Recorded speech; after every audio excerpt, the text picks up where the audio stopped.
کہ کم سے کم نکاح ابھی ہو جائے، اس لیے کہ عمر ابن اسد نے ایک معذرت کی تھی کہ یہ خاندان کی ایسی عورت کی شادی ہے جو ملکۃ العرب کہلاتی ہے، ہمیں انتظام کرنے کے لیے وقت چاہیے، ہمیں اپنے پورے قبیلے کو بھی جمع کرنا ہے، ہماری عزت کا بھی معاملہ ہے۔ تو خاندان بنو ہاشم نے یہ تجویز رکھی کہ کم سے کم نکاح ابھی ہو جائے، رخصتی چاہے بعد میں ہو جائے۔ عمر ابن اسد راضی ہو گئے اور آخر جو دن طے پایا تھا اس دن خاندان خدیجہ نے ایک چھوٹی سی تقریب کا اہتمام کیا تھا۔ سب لوگ تیار ہیں۔ اب تاریخ بتاتی ہے کہ اگر وقت نہیں ملا تھا تیاری کا، مگر جناب خدیجہ کو تو معلوم ہے کہ یہ وہ شادی ہو رہی ہے کہ جس کے لیے خدیجہ کافی عرصے سے بے چین تھیں۔ مختصر سے وقت میں بہترین انتظامات کر لیے گئے اور اب انتظار ہو رہا ہے کہ بنی ہاشم کا خاندان پیغمبر اسلام کے ساتھ آئے۔ اس عرصے میں مکہ کے دوسرے سردار آنے لگے جو بطور مہمان بلائے گئے تھے۔ عین اس وقت میسرہ نے دیکھا کہ ابو جہل داخل ہوا ہے، کیونکہ اسے بھی خاندان خدیجہ کی طرف سے دعوت دی گئی تھی۔ ابو جہل آیا تو صحیح، لیکن بالکل آخری وقت میں، اور جس وقت وہ محفل میں داخل ہوا تو دیکھا کہ ایک بہت بڑا خیمہ لگایا گیا ہے اور اس کے اندر شادی کی تقریب کا اہتمام کیا جا رہا ہے۔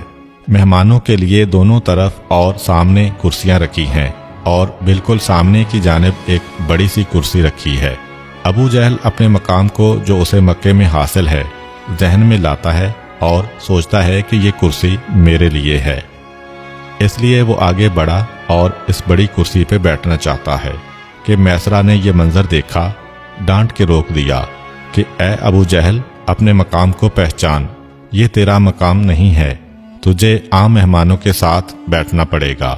ابو جہل شرمندگی کی حالت میں واپس آیا، ابھی کرسی پر بیٹھا تھا کہ یکا شور ہو گیا کہ بارات آ گئی ہے، اور سب نے یہ منظر دیکھا کہ حضرت ابو طالب کے پہلو بہ پہلو پیغمبر اسلام اس شام سے تشریف لا رہے ہیں کہ حضرت عبد المطلب کا پیرہن بدن کے اوپر ہے، ہاتھ میں عقیق سرخ کی انگوٹھی ہے، حضرت ابراہیم کا عصا ہاتھ میں ہے، پاؤں میں حضرت الیاس کی نالین ہے، اور اس طرح تبرکات انبیاء سے سج دھج کر اللہ کے رسول اس شان سے داخل ہوئے کہ ابو طالب ساتھ میں ہیں، جناب حمزہ تلوار لے کے آگے ہیں اور جناب عباس حفاظت کے لیے پیچھے ہیں۔ سارے جوانان بنی ہاشم اور بزرگان خاندان پیغمبر اسلام کو لے کے آ رہے ہیں۔ پوری شان کے ساتھ یہ بارات محفل میں داخل ہوئی، سب کے سب مہمان استقبال کے لیے کھڑے ہو گئے۔ ابو جہل ابھی آ کر بیٹھا ہی تھا کہ اس نے دیکھا کہ سب لوگ کھڑے ہو رہے ہیں، مگر جو اس کے دل میں تکبر اور غرور ہے اور پیغمبر اسلام کے ساتھ سفر شام میں ابو جہل کو جو اختلاف اور حسد ہوا تھا، اس کی وجہ سے وہ اپنی جگہ پر بیٹھا رہا۔ جناب حمزہ سے یہ منظر برداشت نہ ہو سکا اور ننگی تلوار کو ہاتھ میں لے کر آگے بڑھے۔ ابو جہل کے پنجے میں پنجہ ڈال کر اتنی طاقت سے دبایا کہ روایت میں ہے کہ ابو جہل کی انگلیوں سے خون جاری ہو گیا تھا، اور اس سے کہتے ہیں کہ یہ تو نے کیسی بے ادبی کی کہ میرا بھتیجا آ رہا ہے۔ سارے مکے کے سردار کھڑے ہو گئے اور تو اسی طرح بیٹھا رہا، تجھے کھڑا ہونا پڑے گا۔ تکلیف کی شدت سے تڑپ کر ابو جہل کھڑا ہوتا ہے۔ حضرت ابو طالب نے یہ منظر دیکھا، آواز دی کہ حمزہ، یہ شادی کا موقع ہے، مہمان آئے ہوئے ہیں، اس وقت کوئی اختلافی بات نہ کرنا۔ جناب حمزہ جو ابو جہل کو سزا دینا چاہتے تھے، مگر اپنے بھائی جو خاندان کے سردار بھی ہیں ان کی بات سن کے واپس آ گئے۔ پیغمبر اسلام کو لا کے اس کرسی پر بٹھایا گیا۔ ایک جانب حضرت ابو طالب بیٹھے ہیں، ایک جانب حضرت خدیجہ کے چچا عمر ابن اسد بیٹھے ہیں، ان کے برابر میں ورقہ ابن نوفل بیٹھے ہیں۔ تھوڑی دیر کے بعد نکاح کی رسم کا آغاز ہو گیا۔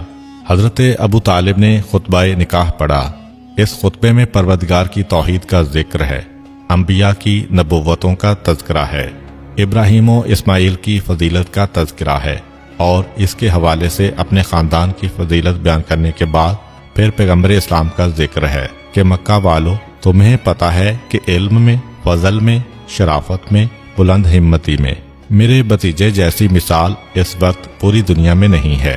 ہاں، جہاں تک مال کا سوال ہے تو یقیناً مال تو بہت کم ہے، لیکن تم اس بات کو بھی جانتے ہو کہ مال ایک ڈلتے ہوئے سائے اور اڑتے ہوئے پتے کی مانند ہے۔ مال کے ملنے سے نہ کسی کو فضیلت ملتی ہے اور نہ مال کے نہ ملنے سے کسی کی فضیلت کم ہوتی ہے۔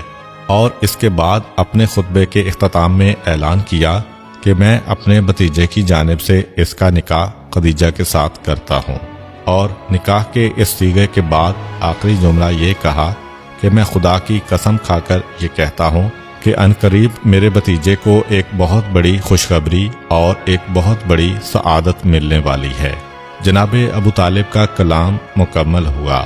اب اس کے بعد عمرو ابن اسد کے جو حضرت خدیجہ کے نمائندے ہیں انہیں جواب دینا ہے، لیکن ورقہ ابن نوفل نے بڑی تیزی کے ساتھ جواب دیا۔ پہلے اللہ کی تعریف بیان کی اور انبیاء کا تذکرہ کیا، پھر اپنے خطبے میں کہا کہ اے سردار قریش، کون ہے کہ جو آپ کے خاندان کی عظمت کو نہیں جانتا، اور ہمارے لیے بڑے فخر کا مقام ہے کہ آج ہم اپنے خاندان کے رشتے کو آپ سے جوڑ رہے ہیں، اور میں اپنی بھتیجی خدیجہ کا نکاح آپ کے بھتیجے سے کرتا ہوں۔ نکاح کا یہ جملہ ورقہ نے ختم کیا۔ اگرچہ یہ نکاح اعلان نبوت سے پہلے ہوا، مگر اس کے بارے میں پروردگار عالم کی یہی مرضی تھی کہ اس کا ایک ایک جز شریعت اسلامیہ کے مطابق ہو۔